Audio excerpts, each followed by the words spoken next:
Yes, you are listening to the Ready, Set, Retire radio podcast with Steve Anzoni. My name is Jessica Forkel. Get more details on the website at fairwayfinancial.net. Taxes, of course, that was a huge conversation during the whole political run, campaign, election, you name it. And before the election, Steve, you had talked about considering an after-tax Roth conversion to take advantage of some of the lowest tax rates in history. Well, taking the tax hit now looked a lot more attractive than taking your chances with a higher tax rate and when the 2017 cuts expired at the end of next year. Of course, Trump now won, taking office. We know he wants to extend those cuts. So some might be thinking, well, there's no need to rush and do this whole convert thing. You know, what else is on the table? What do you say? Well, I mean, like I said, I'm optimistic that he's going to extend the tax rates, but you never know. So if you have an opportunity to convert now and next year, you should take it. And if they extend the tax cuts, then you're going to have even more of an opportunity to do more conversions. And that's how I look at it. I think, we have a 2-year window left to do some conversions now in the very low federal tax brackets. And if it makes sense from a tax standpoint to do it, or a legacy standpoint, then by all means, you should do it now, because obviously the last thing you want to do is to wait and see and hope and then have it not happen, and then you're stuck. So it's not going to hurt you to do it now and get the break now. I mean, of course, you got to have the money on the sideline to do it right. I mean, I never would recommend people using the money they're converting to pay the taxes. I don't think that's the right approach. I think if you have money in the bank on the sideline that can pay those taxes, it would go a long way and be way more efficient to do that. You know, we were talking about how great Thanksgiving was and how great the leftovers were. And I tell you what, I ate definitely way too much. So I got to kind of tone it down for the next couple weeks before Christmas here. But, when you think about Thanksgiving or just the Christmas or being with the family, you got to think, do you look forward to retirement just as much, right? A lot of us daydream about the big feast and, grandma's favorite pie or whatever it is. Do you daydream about retirement the same way? Well, we asked financial author Patrick Kelly, what should be the turkey and potatoes of our retirement plan? Here's what he said. The thing that I have been such a big proponent of for individuals, especially if they're in or near retirement, is this incredible, innovative product called a fixed index annuity. What's so great about that is it gives them the opportunity to still capture inflation-beating returns, but has no possibility of loss due to the market. And I just think if you can be in a position where no matter what happens in the market, you still got your meat and potatoes. Oh, obviously, key ingredients there. He's talking about using guaranteed income to take care of those basic expenses. Steve, is this something that you recommend? Yeah, I love Patrick Kelly. I've read most of his books, if not all, and he's been, in the industry for over 30 years, and he has a lot of great knowledge. And I've written a book too, and I've purposely left some of my book, especially when it comes to tax-free life insurance. I've just touched upon it because he did such an amazing job with his own book that I accompany his book with mine, and it really paints a complete picture. And yeah, I think right now the rates are historically high on these products, and so like he mentioned, you can get these index-like returns without any downside risk. But I think what's even more important is you get the ability on these newer products to get a very high roll-up rate. It's sort of like an interest rate for income. So it's called a roll-up rate. I've seen some companies as high as 12, Jess. 12% a year. I mean, that's a lot of money. But typically, most of them are around 8.5. And so that's what they allow the money to roll up at. So if you're still working and you've got, 2, 3, 4 years, 5 years left, you can park some of your 401k money, let's say, an example, or IRA monies or things like that. You could take a piece and put it in these products. And you can guarantee, let's just use the lower end, say 8.5%, rolling up that money. So your money, if you put in, say, 300, it's going to roll up at about $25,000 a year, guaranteed in writing, Jess. That's not that's big. Hypothetical. And then when you're ready to take an income, then there's an income factor, a payout factor. And they can be, I've seen them as high as, depending on your age, as high as 8. And if you're taking money in your late 60s, I've seen them around 7 and a quarter.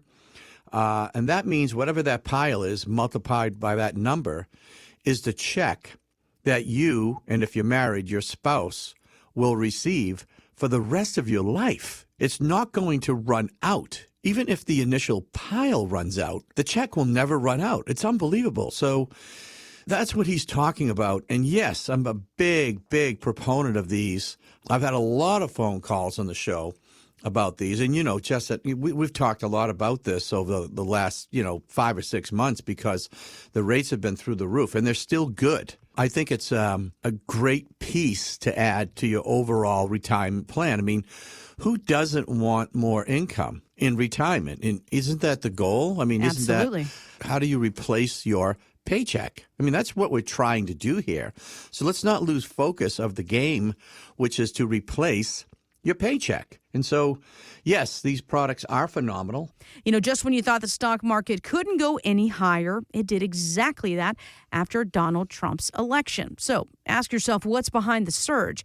Well, here's financial advisor Jamie Cox on Fox Business. The Fed has only lowered interest rates 3 times outside of a recession. And in each of those 3 times, the market has been up double digits 1 year later. And so irrespective of the political environment, just the fact that you had a reasonably strong economy with a lowering interest rate environment, you had the setup for stocks to go up anyway, but then you turbocharge it with the deregulation and also the tax policy sort of being a lot more pro-growth. So that's what you see. It's investors really, really piling into stocks. And I think that's going to be the key. You're going to see it around the world. It's not just going to be in the U.S.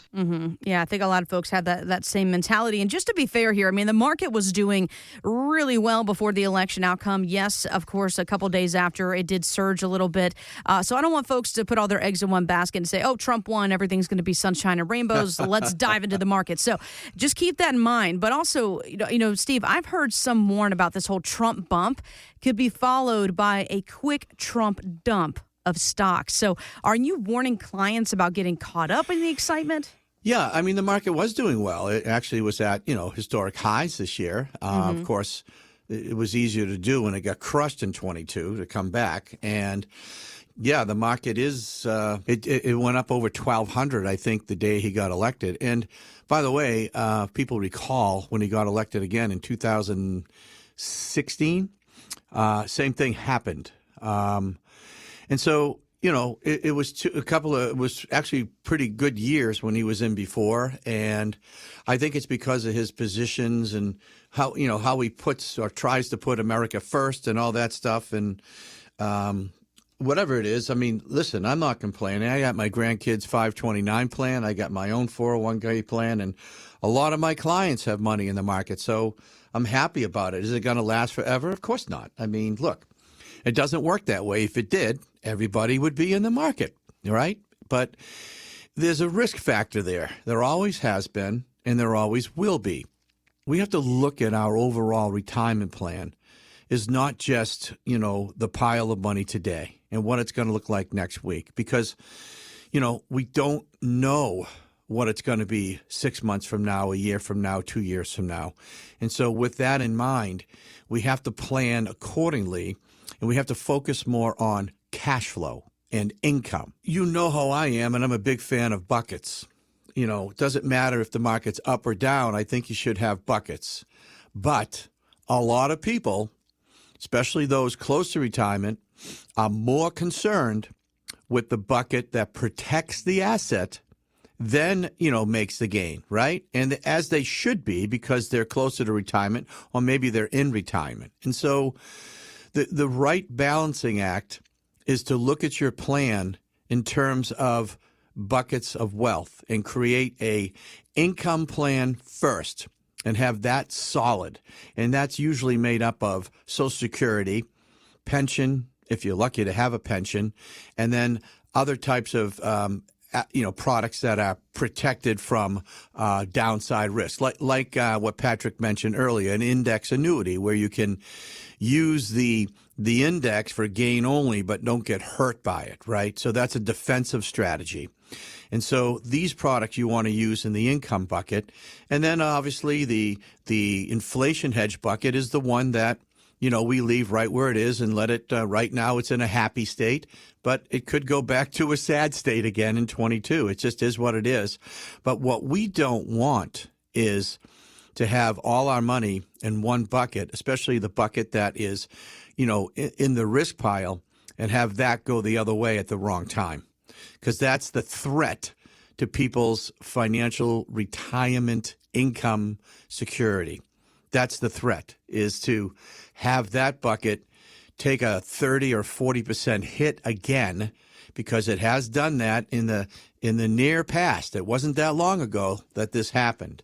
And we don't want to have that lapse again with too much of our money there. So the idea is to have balance, not get overly, greedy, I guess is the word. I don't want to sound like Wall Street movie, but, greed can sometimes be okay if you're trying to get a little ahead of the game, but, too much is never a good thing. And so, the whole key to retirement income planning is that word income.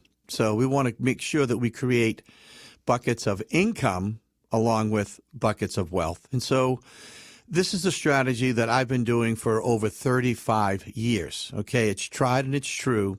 The late, great George Carlin, he's been gone 16 years, Steve. Can you believe that? Wow. Really? Yeah, No, 16, I didn't know that. man. Yeah, time flies. Of course, his comedy is timeless, which is why we're talking about him today. He gave us these thoughts on aging. As soon as I was in my 40s, I'd look in the mirror and I'd say, well, I guess I'm getting older. Older sounds a little better than old, doesn't it? Sounds like it might even last a little longer. And it's okay, because thanks to our fear of death in this country, I won't have to die. I'll pass away. There you go, little George Carlin for you today. Like a magazine subscription. Oh, expire like a magazine subscription, yes. Wow. Well, there's one way of looking at it. And, people are living longer, right? And they face the risk of outliving their retirement savings, Steve. So how can you help plan for this extended retirement, man? Don't I know it. My folks are, my father's 91, my mother's 88. So I see it firsthand. Oh, yeah. People are living longer, but unfortunately, it doesn't mean they're living healthier. They're just living longer. And, medical costs can be outrageous at that point and really eat into someone's savings. And that's a big risk too. And God, I love George Carlin. He was the voice of Thomas the Tank Engine too for a while, right? Was he really? I didn't Yes, put he that was. together. Wow. Him and Ringo Starr. Look at that. Little tidbit of trivia for you. Well, my kids were totally into Thomas the Tank Engine. We still have them. Still have the sets. Now we want to give them to the grandkids. Nice. So, hey, talk about legacy planning, right? There you go. So, look, I love that. We're all getting older, which means we have, more time to get older, and then we're not quite old yet. So, he is timeless, and he's always been right on, spot on with what he says and, how he goes about things. But, it's been closer to me now these past few years than ever, me being in the business this long and my folks being here still and dealing with, aging and longevity and the rising healthcare costs and long-term care. And it's all part of life, and it's all part of a proper, estate retirement plan that you have to think of these factors and how it's going to impact you in your retirement. You can't just shut it out and say, I'm not going to plan for that. It's not going to happen to me, and all that, ridiculous stuff that, we happen to say when our health is good. We have to at least understand how it works. And, my industry is taking a big lead on that, Jess, and a lot of their products now have riders in them to address this long-term care issue. Or, like, for example, a lot of annuities have these riders that will double the income if you need long-term care.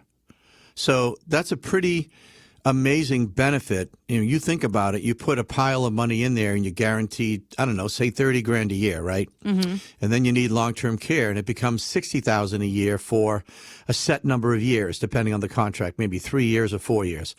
You think about how that could help out that situation, especially when it comes to planning and trying to figure out what other assets you have and how you can protect those assets. And it's a major piece of the puzzle. And I'm not an attorney, and I highly, highly recommend that anyone listening to this show who has some concerns about protecting assets speak with an attorney who works in this particular field, because, trusts can play a very important role in protecting assets, the right trusts, okay?